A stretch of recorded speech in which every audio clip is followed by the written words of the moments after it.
పిత పుత్ర పవిత్రాత్మ నామమున ఆమేన్. ఈరోజు జనవరి 24వ తారీఖు. మార్కు సువార్త 3వ అధ్యాయము 13వ వచనము నుండి 19వ వచనం వరకు. పిదప ఆయన పర్వతము పైకెక్కి తాను కోరుకొనిన వారిని పిలువగా వారు ఆయన యొద్దకు వచ్చిరి.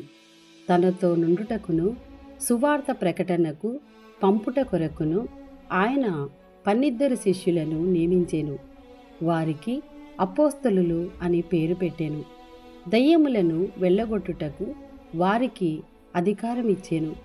ఆ 12 ఎవరనగా పేతురు అనబడు సీమోను, జెబెదాయి కుమారుడగు యాకోబు, అతని సోదరుడు యోహాను.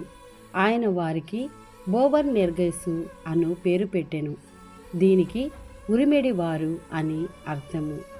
ఆంద్రేయ, ఫిలిప్పు, బర్తలోమయి, మత్తయి, తోమా, అల్ఫయి కుమారుడగు యాకోబు, తద్దయి, కానానీయుడగు సీమోను, ఆయనను అప్పగించిన యూదా ఇస్కరియోతు. ఇది ప్రభుని వాక్కు. సర్వేశ్వరునికి వందనములు.